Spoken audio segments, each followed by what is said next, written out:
2월 7일 금요일 밤에 미국 고용보고서가 발표됐습니다. 오늘은 미국 시장에서 지표가 발표되면서 어떤 형태로 생각을 하고 어떤 식으로 지표를 해석하고 매매를 하는지 조금 자세하게 차근차근 다루어 보도록 하겠습니다.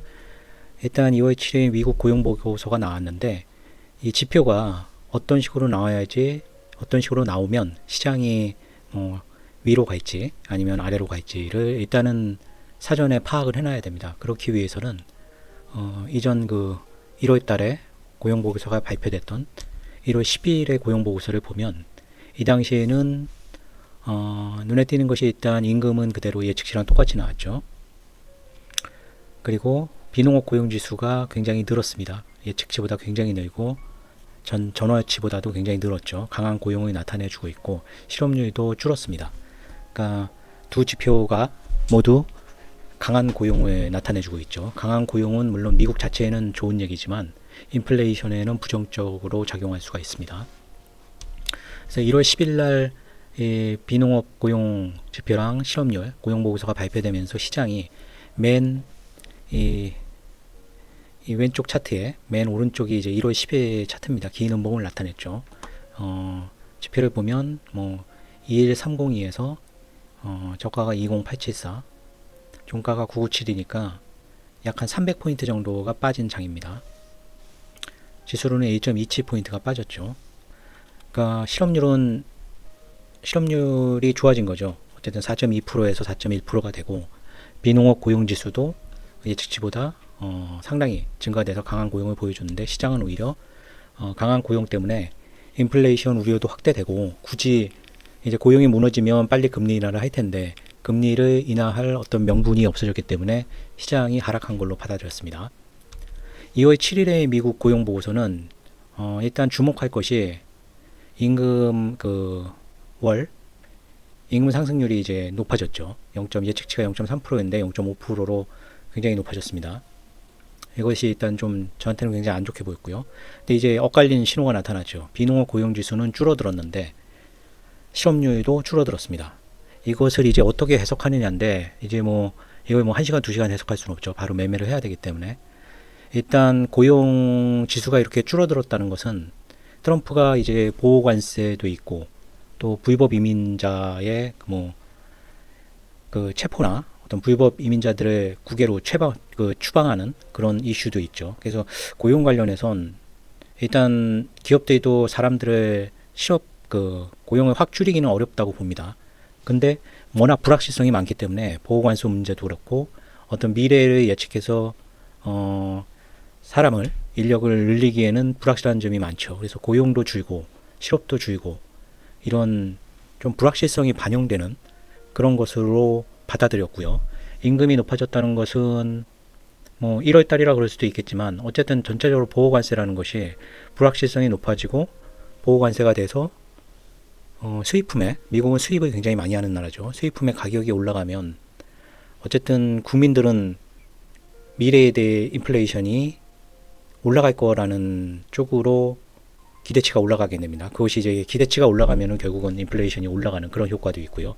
그래서 저는 일단 시장을 이렇게 실업률과 비농업 고용지수가 서로 반대되는 1월과는 틀리죠. 반대되는 상황이 나오면은 한쪽으로 빨리 잡는 것보다는 조금 시장이 어떻게 움직이는지를 봐야 됩니다.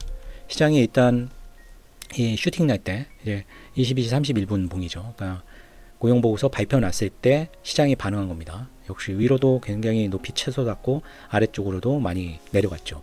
무려 140포인트가 1분 동안에 왔다 갔다 했습니다. 물론 이 당시 지표 발표 때는 잔량이 거의 안 깔려 있기 때문에 이렇게 지수가 오르락 내리락 하는 것이 당연한 일입니다. 잔량 자체가 워낙 없기 때문에요. 의미 있는 수치라고 볼 수는 없지만 이 지표 발표 시에 찍힌 이 고점과 저점은 굉장히 중요합니다. 이 고점을 뚫을 경우 바이로 갈 확률이 높고 저점을 뚫을 경우는 이제 아래로 갈 확률이 높습니다.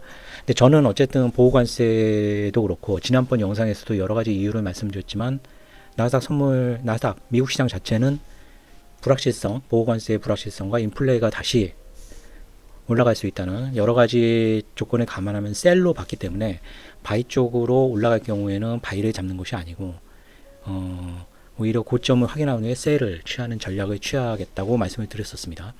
그리고 그 추이도 아래를 다지면서 이제 올라가는 추이가 나왔죠. 그래서 일단 이런 상태에서는 섣불리 어떤 방향을 잡고 포지션을 취하면 안 되고 지표 발표가 10시 반이기 때문에 시장은 11시 반에 열리죠. 미국 시장은 11시 반까지 상황을 기다리는 것이 유리합니다.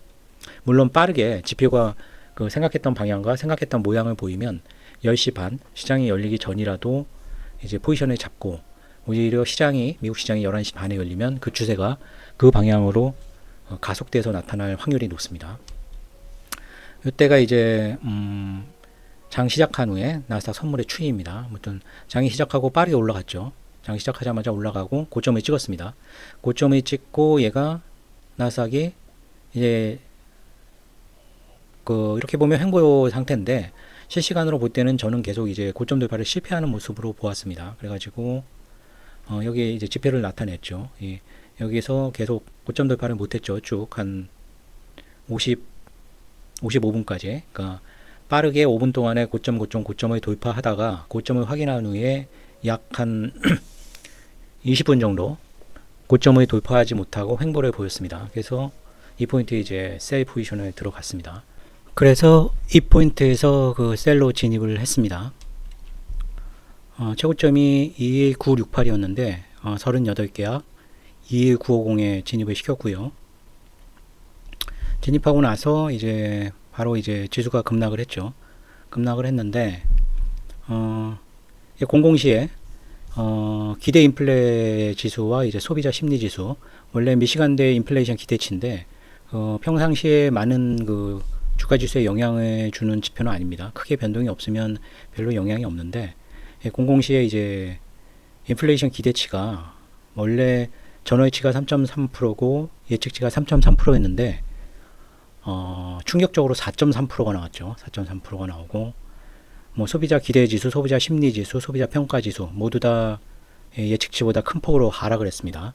이렇게 된 이유가 여러 가지가 있겠지만 어쨌든 지난주 내내 미국 국민들은 트럼프의 어떤 보호 관세에 대한 캐나다, 멕시코, 중국에 대한 보호 관세가 즉시 발효가 됐다가 또 보류가 됐죠. 근데 보류가 됐다는 것이 이 이슈가 종결이 난 건 아니죠. 계속 그 세 나라에 대해서도 한 달 유예 이렇게 된 것이고 중국은 또 그것도 아니죠. 중국은 또 보복 관세 이슈도 있었고요.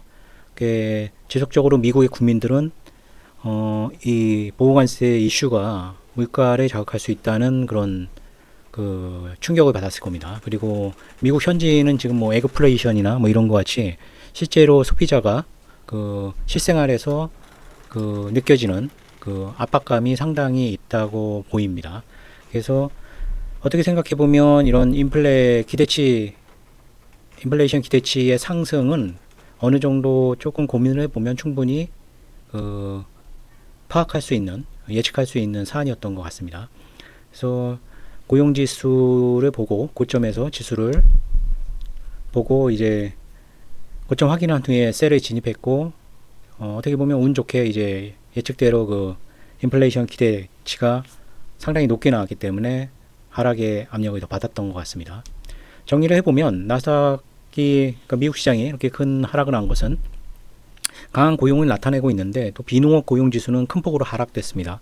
그것이 이제 미국의 기업들이 보험관세나 아니면 여러 가지 지금 새로운 정책들이 계속 발효되면서 미래에 대해서 구체적인 계획을 가져가기가 좀 어려울 거라고 보고 있습니다. 그래서 고용을 늘린다거나 인력을 확실하게 한다기보다는 조금 더 상황을 보고 어떤 고용 정책이나 기업들이요, 고용 정책이나 이런 것들을 가져가야 되지 않을까 생각을 하기 때문에 오히려 실업률은 내려가면서 고용 지수는 또 큰 폭으로 하락하고 또 불안 심리에 의해서 심리 지수나 이런 것들도 모두 하락을 하는 그런 사태가 벌어진 것 같고요. 역시 인플레이션 재상승 우려가 상당히 투자 심리를 위축시키고 있는 것 같습니다. 그리고 트럼프가 다음 주 다른 국가에 대해 보호관세를 확대할 수 있다는 우려가 이제 퍼졌죠. 다른 나라면은 이제 EU나 일본이나 한국이나 영국이나 뭐 이런 다른 나라들이 되겠죠. 왜냐면 또 새로운 이런 것들은 호재라기보다는 계속 불확실성을 증가시키는 악재로 작용될 우려가 큽니다. 특히 다음 주에 뭐 당장 한국이 포함될지는 알 수가 없지만 한국이 많이 포함된다면 현재 한국은 실제적으로 대통령이 없는 나라죠. 대행 체제로 운영되고 있지만 어느 정도 이렇게 그 보호관세가 많이 발표가 될 경우 한국 측에서 대표적으로 협상할 수 있는 그런 어떤 조건이 상당히 안 좋을 거라고 보고 있습니다. 그래서 다음 주 한국 시장도 만약 보호관세 이슈가 직접적으로 타격을 받으면 한국 시장의 주가 지수도 조금 우려될 수 있지 않을까. 물론 한국이 빠진다면은 그 우려감이 어쨌든 다음 주는 아니지만 지속적으로 한국 시장에 작용될 수 있는 악재일 것 같습니다. 나스닥 선물 매도한 것은 저는 보통 이렇게 진입을 하고 나면 중간에 이제 굉장히 되돌림이 많이 일어나기 때문에 중간에 이것을 계속 보고 있으면 또 빨리 이익을 실현해버리는 그런 욕구가 상당히 강해지죠. 그래서 22968이 고점이었기 때문에 22968.25 그 고점 플러스 원택에다 이제 손절을 걸어놓고 12시 조금 넘어서 잠이 들었습니다. 예.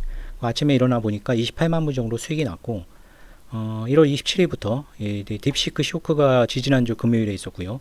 지난주에는 캐나다, 멕시코 뭐 이런 국가들에 대해 보호관세가 처음 즉시 발효라는 충격적인 뉴스가 나오면서 또 하락을 했었고요. 이번 주 금요일에도 뭐 인플레이션 우려, 고용 지표가 계속 강하게 나오고 또 다른 국가들에 대해서 다음 주에 보호관세에 대한 이슈까지 나오면서 계속 금요일에 이제 하락이 있는 것 같습니다. 그래서 1월 27일부터 어제까지의 수익은 29만 불 플러스 28만 불 해서 한 57만 불 정도 되고요. 예. 저는 원래 그 선물 트레이더지만 이제 영상을 찍으면서 이제 주식 쪽 비중을 늘렸다기보다는 이제 주식도 소소하게 매매를 하고 있습니다. 이 영상은 뭐 투자 권유가 아니니까요. 이 종목에 대해서 판단은 본인이 해주시기 바랍니다. 보유 종목은 이제 조선주가 조금 무너졌죠. 조선주가 무너진 것은 이제 HD 현대미포가 컨센서스를 하회하면서 실적이 이렇게 나와도 되는 것인가 라는 우려가 되면서 조선주들이 조금 빠졌습니다. 보유 종목의 이제 포트폴리오를 보면 조선주를 아직 담고 있고요. 현대미포는 컨센서스 하회 의견이 나오면서 일단 제외시켰습니다. 방산주도 하나 시스템이 역시 컨센서스 하회가 나왔죠. 그래서 일단 방산주에서도 하나 시스템은 제외시켰습니다. 로봇주는 이제 저는 사실 이런 미래지향적인 테마는 별로 좋아하지 않습니다. 현재 당장 어떤 실적이 나오고 수주 잔고가 많고 그래서 미래 실적이 완전히 확실하게 보장된 주식을 좋아하는데 로봇주는 현재 실적은 형편없죠. 이제 오로지 이제 미래에 굉장히 성장할 것이다 라는 기대감으로 오른 종목인데 이제 그런 단순한 테마로 끝나지는 않을 거라고 생각해서 일단 편입은 시켰는데 조금 주가 흐름은 좀 안 좋게 가고 있습니다. AI 전력은 이제 딥싱크 쇼크가 나면서 AI 전력주가 조금 주춤할 수 있다. 미국 시장에서도 AI 전력 관련된 그 전력주들이 조금 고점을 찍고 하락을 하고 회복을 못하고 있죠. 하지만 HD 현대일렉트릭 일단 소량이나마 다시 편입을 좀 시켰습니다. H차전지 인버스랑 미국 반도체 인버스 가지고 있고 SBS는 처분을 했습니다. 그리고 크래프톤과 페넌텐터인먼트만 가지고 있고요. 원유 천연가스는 매매를 보류하고 있습니다. 트럼프의 에너지 정책을 일단 확인한 결과 장기적으로는 유가가 지금 조금 이제 70불 정도로 고점을 찍고 조금 많이 내려와 있죠. 예전 이제 최저치의 전 저점에 좀 도달을 한 상태입니다. 하지만 장기적으로 하방 압력 가능성이 높다고 봐서 일단은 뭐 매수 가격 그 도표는 수정을 하고 영상에 올리겠지만 원유가 가격이 떨어져서 매매 재개는 당분간은 보류할 생각입니다. 천연가스는 뭐 지금 3불대 위니까 현재 고점이라고 보고 있습니다. 하지만 고점으로 보인다고 뭐 섣불리 인버스를 했다가 이제 크게 손실난 적도 있기 때문에 원자재는 변동성이 큰 거를 인정을 하고 인버스는 따로 매매를 안 하고 있습니다. 그냥 저가에 매수하는 그런 전략만 취하고 있습니다. 매수 후보 종목 지난 영상부터는 이제 다 가나다 순으로 정렬해서 올리는 거기 때문에 참조하시면 되고요. 지수 급락시에 매수할 종목도 이제 각자가 이제 잘 아시는 종목들이 있을 겁니다.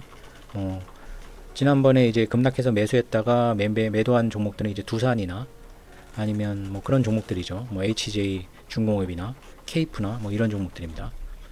잔고를 보시면 수익률이 높은 거는 이제 2차전지 인버스와 페넌테이먼트가 이제 꾸준히 올라가고 있죠. 이건 이제 3월 7일에 복사 소화수다가 넷플릭스에서 공개되기 때문에 공개 이전에는 처분할 생각입니다. 크래프톤도 꾸준히 상승을 하고 있고요. 지금 이제 하락 종목들이 이제 눈에 띄죠. 바이오다이는 처분을 하다가 일부 남은 것들은 손실이 나고 있고, 로봇주를 편입시킨 것은 일단 손실이 났습니다. 일단 편입시키고 바로 손실이 나는 것은 저는 굉장히 안 좋게 보기 때문에 로봇주의 전체 추이를 봐서 로보티즈는 손절을 염두에 두고 있습니다. 하나 엔진도 이제 조선주 중에 엔진주인데 이 종목도 조금 그 손절을 염두에 두고 있습니다. 사목 목표 계좌는 하나 시스템은 이제 처분을 했죠. 금요일날 많이 올라갔다가 이제 실적이 나오면서 마이너스로 바뀌었는데 어쨌든 플러스저에 있을 때 처분을 했습니다. 로보티즈와 케이프를 다시 그 편입을 시켰는데 이것도 이제 저는 편입한 날 마이너스가 나는 것은 굉장히 좀 안 좋게 보고 있습니다. 그래서 월요일날 추이를 보고 어떻게 할지 생각을 할 생각입니다. 매도한 것은 주로 이제 로봇주 하이젠 RNM 매도했고, 바이오다인도 일부러 매도하다가 이제 조금 남아있죠. 남아있는 것이 이제 마이너스로 바뀌었습니다. HD 현대미포는 그 컨센서스 하이가 나오면서 바로 매도를 했고요. 두산은 이익 실현 차원에서 이익 실현했습니다. SBS도 한때는 이제 8% 이하로도 떨어졌지만 어쨌든 플러스에 처분하고 나왔습니다. 그리고 아래 계좌도 이제 하나 시스템은 컨센서스 하이가 나왔지만 워낙 상승폭이 컸었기 때문에 상승으로 마무리했고요. 현대미포는 똑같은 타이밍에 매도 처리를 했습니다. 네, 오늘 영상은 이렇게 끝을 내고요. 다음 주에 한국 시장이 어떻게 될지는 한국의 보호관세가 해당이 될지 그런 건 잘 모르겠습니다.